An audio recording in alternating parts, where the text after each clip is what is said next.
The cornerstone for the new National Library takes place tomorrow in the presence of the nation's leaders in Jerusalem. The new National Library of Israel is poised to become the most significant cultural institute in the Jewish world and the State of Israel. The new National Library is being built here across from the Knesset and the Israel Museum and is slated to open its doors in 2020. The new NLI building is being planned by Swiss architect firm Herzog and de Murian and will have 4 below-ground floors and 6 above. Officials believe that taking it out of the 55-year-old building on the campus of Hebrew University will boost its access by the public. The new building will also enable us to serve public functions that a research library doesn't necessarily have to serve. And that means reaching out much more easily to school children. It means reaching out to tourists who can come into our museum space and can get access to the library through that.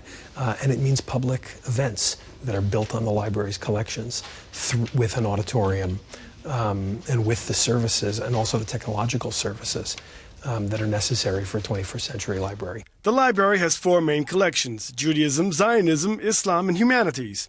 Each one represented by venerable books and documents like this 15th century Persian Quran, 13th century Codex with commentary by Rashi, and even theological writings by Sir Isaac Newton written by his own hand and script. If you walk around this library, you'll see that this library is alive and well.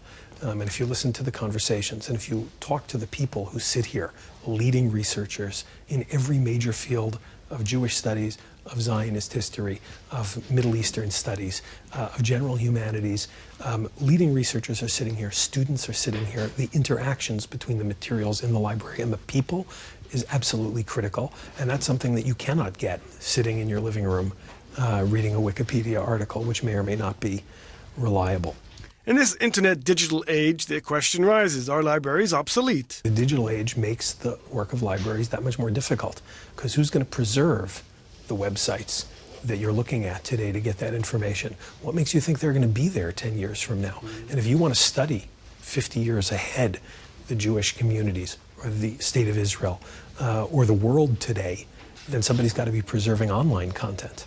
And that's another job that the National Library of Israel is involved in and that major research libraries are involved in because preservation changes and collections change in the digital age.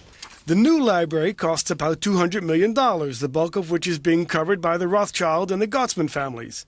And it will be a jewel in the city's national district. I think that the amount of visitors will grow. I think the uses that the building will be put to will expand. I think the visibility and it's appropriate for the people of the book to have a real celebration of its book history and its text history. This year's prestigious Israel